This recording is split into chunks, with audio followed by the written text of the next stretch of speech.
The following is a program of the Santa Barbara County Education Office. To learn more, visit sbceo.org.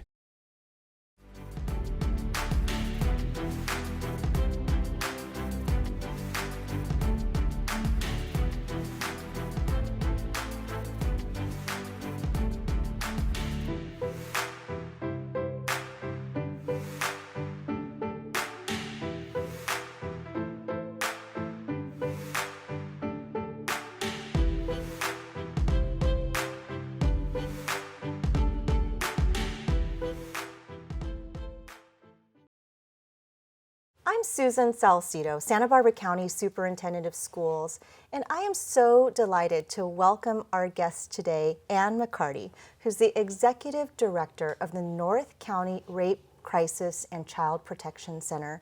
Ann, thank you so much for being here. Thank you so much for having me. I've heard you speak several times before. I know that you do so much for North County in the center where you work, and I'm just delighted that we'll be able to share a bit about the mission and goals of the center, but really would love to have the audience learn a little bit more about you, the person that you are, the wonderful person that you are, and let's start where you were born, brought up, raised. Oh, well, not many people ask that, so thank you. And we are now in the comedy hour. I just want you to know that. Excellent. Okay? I love it.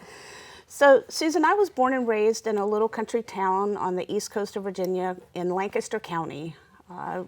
Just a few thousand people in the entire county, actually a little over 10,000 in the entire county. Mm-hmm. But the little town I grew up in, there's 1,100 people. Very small town. Very small town. So everybody knew everybody. My graduating class had 110 people in it. And Lancaster County is also where I married my husband. Wow. So we grew up in the same small town and have been together almost 36 years. That's wonderful. What a wonderful story right there. And tell me a little bit about the name of your elementary school, your high school. Say a little bit about those schools. Pretty simple. Okay. Lancaster Elementary School. All right. And Lancaster High School. Okay, very good. And for high school, I lived right across the street. Did you? Just right across the street. So walk across a horse pasture right to the high school. And share with us how you were as a student. How would you describe yourself? Well, I probably wasn't the best student. Mm-hmm. I can remember vividly standing in algebra class right now up at the blackboard with Mrs. McSwain pointing the pointer saying, "Come on, McCarty," or "Come on, Saunders, you can do this," and panicking because math wasn't my thing. Mm-hmm. And now I'm realizing just how important math is, mm-hmm. right? That's right. But I was more involved in sports. I love softball. Actually, my freshman year in high school, our softball team were state champions in 1979. Wow. So I just told you how old I was. And I was also involved in the Future Farmers of America. Mm-hmm. I can tell you anything you need to know about a loblolly pine. Not so much about anything else, but I was in the forestry program with FFA. That's fantastic. Yeah. I really appreciate hearing some of the outside of school or extracurricular things that really engage students. And for you, there was volleyball, there was FFA, and there was all the friends in your small town, I'm sure, that really kept you engaged, right, and going to school and being part of the community. Absolutely. Mm-hmm. We all went our different directions once we graduated from high school. I think there was just one or two other young women that went to the same college that I went to when I graduated from high school, and but I only went for 2 years because then I decided I wanted to get married, mm-hmm. and I actually was ready to leave the small town and be with my husband where he was stationed. He was active duty airman in the Air Force, and so we trekked off to Minot, North Dakota and stayed there for about 10 years, and then we moved to California. And I made a promise to my mom because college was important, and we knew that, but I wasn't ready to finish. But I made a promise to her when we got married, especially since she was paying for it, mm-hmm. that I would finish and I would get my undergrad degree. So, and I eventually did that. That's fantastic. Where did you start college and where did you finish college? So I started college. Back when I first went, it was called Longwood College. It is now a university. And back when Longwood was founded, it was an all-female college. right? Yes. And then it became, many years after I left, it turned into a university, but it was actually co-ed by the time that I got there in 1982. And then I finished college at Minot State University, where I got my bachelor's degree in criminal justice. And so when you went back to school and got your degree, what did you think you wanted to pursue as a career? Well, I knew by then, by the time I went back to college at Minot State, that I wanted to be in the criminal justice field, because I thought that that's how I was going to save the world. I wanted to make a difference. I mean, I had a dream of being a police officer, but that didn't necessarily fit with the plan of my family, so to speak. Right. But I got my undergrad degree is in criminal justice, and I started working for the Sheriff's Department in Minot, North Dakota when we were there, for the Ward County Sheriff's Department, and actually started off in the jail because the county had a fairly large jail, much like what we have in Santa Barbara County, a little bit smaller. But then I realized, I don't think this is exactly for me. And I moved upstairs and worked in the civil process department, as well as the detectives in providing services to survivors of domestic violence. So that was my actual first taste of working with crime victims, was at the Ward County Sheriff's Department. When you look back at your childhood, elementary, junior high, high school days, small town, wonderful growing up, can you see where all of this, I'm going to save the world, potentially be a police officer or sheriff's deputy, really working with difficult circumstances? Can you see was that seeded as a child or in school? If I look at certain phases of my life, and if I look at where I am right now, I can definitely say that some of my life experiences as a child has led me to where I am and has kept me where I am. I mean, I've been at the Rape Crisis Center for over 25 years. That's a long time to do this particular work. And there's something about the work that keeps pulling me back. And there really is a fairly simple answer to it. And so? So it really boils down to education and the importance, why it's so important, and why I and my team work so hard to make sure that we find funding for the work that we do in the communities we serve, and specifically our Child Safe program, which is our largest educational program at the Rape Crisis Center, because we are empowering young people. We are helping young people find their voice. And I can say that had that program been instituted in my elementary school, or even if anyone had come into my high school and talked about such issues of say no, get away, tell someone, or your body belongs to you and no one else, it most likely would have changed the trajectory of my life, because I'm a survivor. And I don't wear that as a badge of anything bad, because it is who I am. And it doesn't define me, but it's part of my life. That's right. And I would lay dollars to a donut, as one of my teachers used to say, that it is what has kept me where I am. And that's not a bad thing, because I know that, and I just actually crunched a few numbers a couple days ago, because I was working on another report, that since the center was formed in 1974, we've probably taught, conservatively, over 500,000 children. Wow. That's a lot of people's lives that we've touched, and that's just children with our Child Safe program, and that's being very conservative. Right.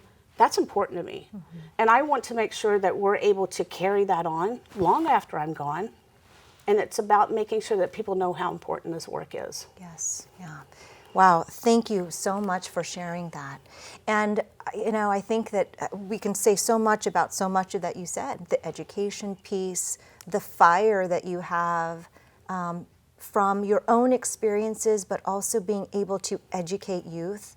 And, not saying this lightly, I mean, you're able to impact and potentially save lives through that education. I really believe that in terms of education in our schools, education in our programs, education with support from external entities. It changes lives, but in some cases it can save lives, and I think that's really, really key. So all of that is so essential with what the work that you do and the strong why of why you do what you do. So thank you for sharing all of that. I'm going to go backwards and we're going to come right back to the center, the Rape Crisis Center, but just going backwards, as you said, you've been with the center for 25 years. How did you start there? How did that happen? So in 1994, when I applied, I actually applied for 2 positions at the center and interviewed for both of them. And I've gone back in my personnel file and looked at the notes, and one of the raters basically said she would not be good at this job. And so you didn't start off as the executive director? I did not. No. So I started off as the hotline coordinator. Oh, is that right? I was working at the time, in 94 when I was hired, I was 20 hours a week and managing the Lompoc hotline with the volunteer program and the training program for our new advocates and that little piece. And then we got a little bit more funding and it went to 25 hours. And then as time went by, you know, I dipped my toes in some other aspects of the organization. And then when the opportunity arose, I became the associate director, and it was the associate director for a long time because our executive director retired in September of 2015 after 32 years. Wow. Which, I mean, her tenure was long and expansive, and she did amazing work to get us where we are. She definitely laid the foundation.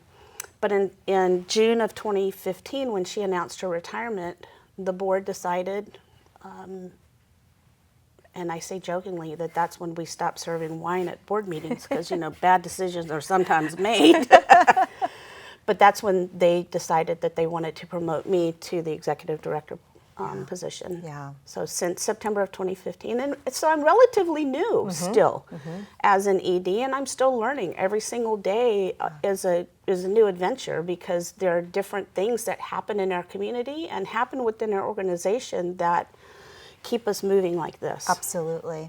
Well, I think it really speaks to growth in any profession. If I can just be offline of the center for a minute and just talk about careers for just a second. And, you know, everyone has different paths, and some will go from one profession to another and hop around, and that works for that person. And in others where they might stay for 25 years and longer. And it's really around growth, really, isn't it? It's around growth for you as an individual, you as a leader, in the roles that you're willing and able to play, and others have faith in that leadership as well. So I really appreciate that you shared that thanks. Course. Yes. And so we'll go back to where we were just a moment ago. You were talking about some of the programs. We were talking about Child Safe as one of the education programs. Right. But the center, the Rape Crisis Center, does so much in terms of educating, but there's a lot. Hotline you just mentioned. Let me give you some space right now to share some of the components of what the center provides. Sure. So when you think about the Rape Crisis Center, I like to say think about it as a house with 2 halves. The intervention side are all of our direct services. We operate a 24-hour hotline where we rely on staff and volunteers to man that or be available for someone in crisis should they call in, or should any of our partners in the community, such as law enforcement or any of the medical professionals, call us and ask us to respond. And we have to respond within 30 minutes, 24 hours a day, 7 days a week. So we always are working vigilantly to make sure that everything is covered in that respect. We also provide support services in court. When a survivor reports an immediate sexual assault, we are a member of the sexual assault response team because every survivor has a right to a rape crisis advocate under the penal code.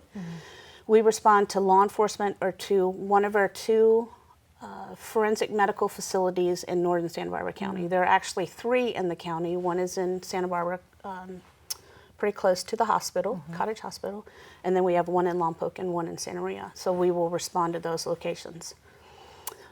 We also provide in-person counseling, one-on-one in-person counseling, as well as group counseling, whether it be a teenage support group or an adult support group for survivors of child molestation or past rape, any type of sexual violence. Educationally, our Child Safe program, which is our biggest program, where we reach the most people each year. But we also do individualized programs, whether it be to Turning Point in Santa Maria or Coast Valley Treatment Center or at the Women's Shelter or any location where people gather and they would like information or education on the prevention of sexual violence and child abuse. We also do healthy relationships training and mandated reporter training. Many, many years ago, gosh, this was probably in the 96, 97, 98 timeframe, Santa Barbara County Fire Department contacted us and said, hey, what is this mandated reporter thing all about? We need information. So I developed a mandated reporter training that has now morphed into the wider county-wide program that we kind of operate under the Child Abuse Prevention Council, or CAPC, which is just this wonderful group of individuals that come together and we're all working towards ending child abuse. So mandated reporter training to our any professional that is a mandated reporter under the law, we can go in and deliver this training. The other biggest program that we're really starting to institute right now is Word on the Street, where we're talking about human trafficking and the prevention of human trafficking, specifically commercial sexual exploitation of children, or CSEC. And we're hoping to be more active in Santa Maria. We actually have a couple of programs going in Santa Maria right now, but we're also currently running a program in Santa Ynez as well as in Lompoc. So this is a program that we've put some tooth behind because we realize that youth don't realize that they're being groomed. Youth don't realize what the red flags are until they're in too deep. So if we can stop it before it starts, then we've met our goal. Yeah, it's a real educational component. Well, you started off by talking about the two sides of the house, so really appreciate that internal and external direct support and all kinds of other supports. And as people were watching, as you were describing that, they might actually think, gosh, you know, I've heard of this with my friend, or I think this is happening. How might they reach the support services that you offer? If we can just pause and say, do they access it online, or what number would they call? Well, our hotline number is 805-736-7273. Like I said, that's 24 hours a day, 7 days a week. Or they can call either one of our offices in Lompoc and Santa Maria. Our main administrative office is in Lompoc, and we have a satellite office in Santa Maria, not too far from here, where we provide counseling and support groups, and we have educational staff that work out of both offices. Great, thank you. You're welcome. And I want to go to Word on the Street in just a moment, but you said something earlier, and you first of all, you had your own thoughts around being involved in law enforcement yourself, but then you talked about law enforcement, even fire. But now that you said that, it makes me think about how your organization really partners with law enforcement, vice versa, many other entities as well. How has the system really evolved over the years? I mean, this is not the same system in partnering that was in the 1990s. It's now different. How would you say that our system support, partnership, law enforcement responses are different? That's a great question. The movement that started in the mid-'70s, the women's movement, was instrumental in getting us to where we are today. But it's taken a lot of work, and it continues to be work. But our law enforcement partners, in my opinion, have become so much more trauma-informed and so much more educated on the actions and reactions of survivors of sexual violence. And that only happens because we maintain healthy relationships with them. Has it always been easy? No. Are there going to be problems in the future? Absolutely. Just like anything, there's always retraining opportunities and opportunities to have conversations about how do we make this process better.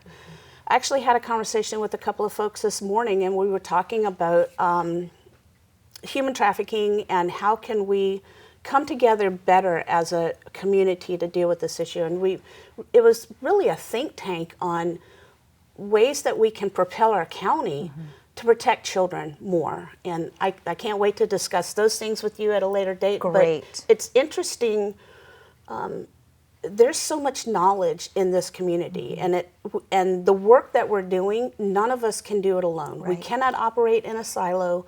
We can't think that we are the be-all, end-all, because quite honestly, there's enough work to go around for everyone.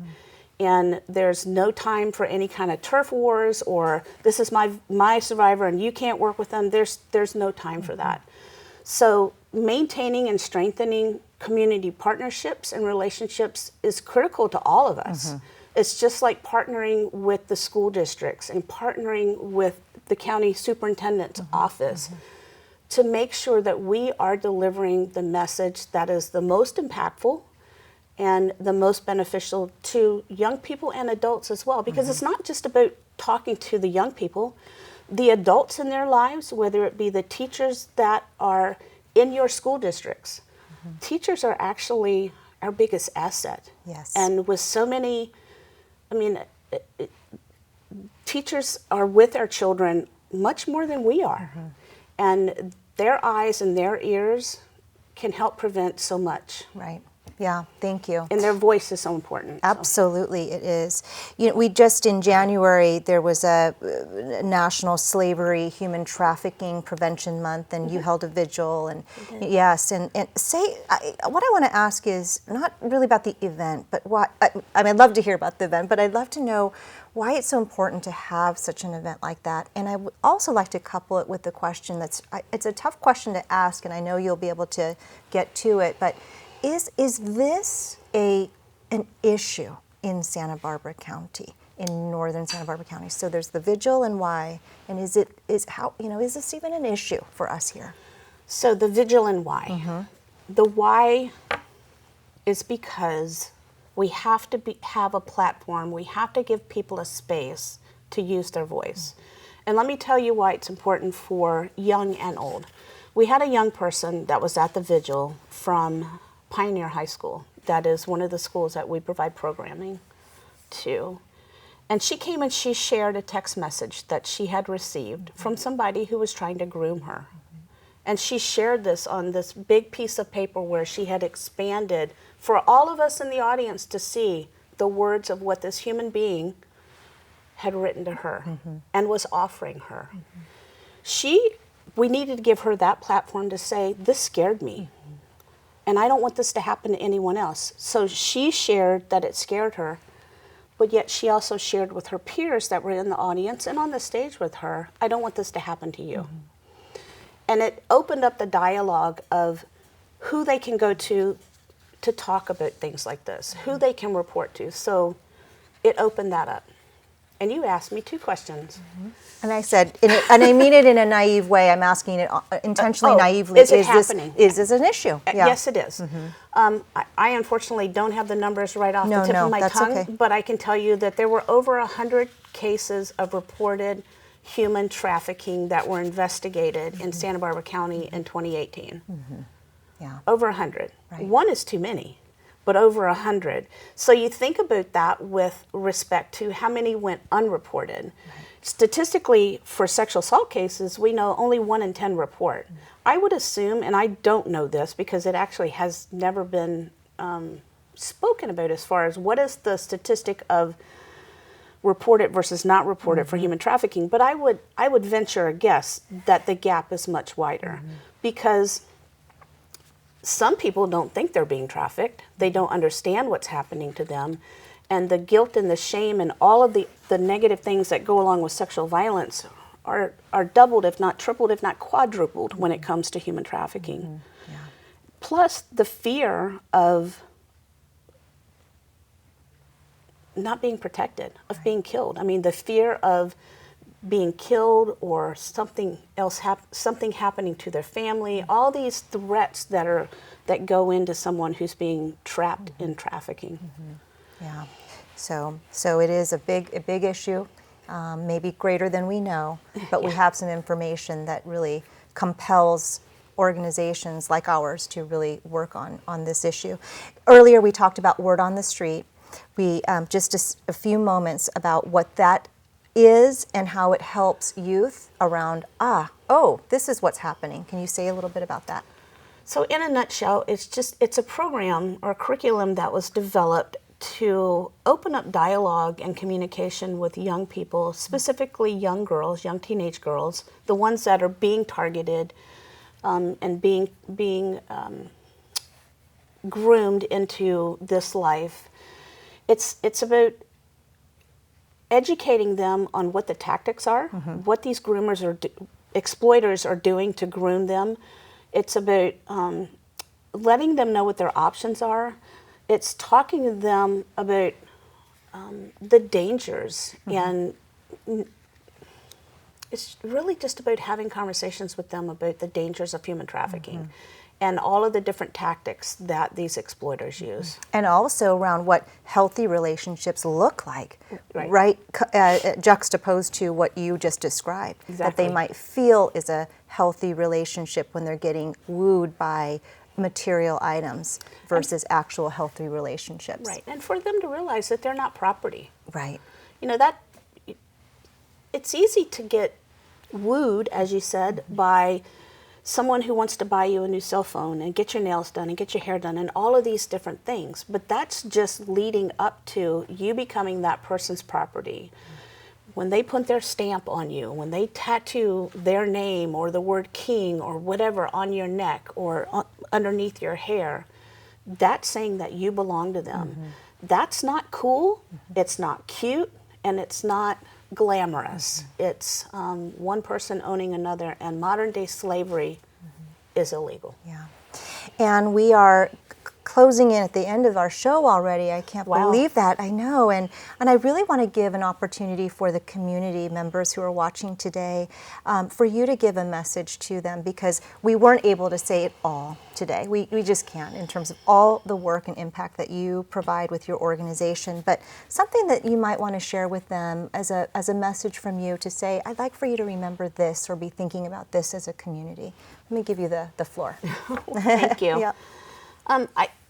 I think the most important thing that I would like for people to walk away with is that as an organization, providing much needed and critical crisis intervention and educational programs in the northern Santa Barbara County service area that we're in, this isn't something that a staff of 13 can do alone, or a volunteer base of 15 active volunteers can do alone, because the need is great. So we're always actively looking for volunteers with the heart that want to do the heavy lifting of the work that we have to do. Yes. But we also need financial support. I mean, that's reality. Right. And you'd be surprised what we could do with $25, $50, $100 or more. But what a donation signifies to us is not the monetary amount. It is, we believe in you, your work is important, and we value everything that you bring. So sometimes that message really gives us kind of a kick in the pants to say, hey, this really is important, let's keep going. So we just want more people to understand that this work is important. And as a society, we need to stop victim blaming. As a society, we need to put the onus of what's really happening in our community on the perpetrators that prey on men, women, and children. And we need to hold people accountable in our judicial system for the actions that they do to others. Yeah. And thank you so much for being my guest today and for sharing your story and for all the education that you provide and the support that you provide directly to the community members.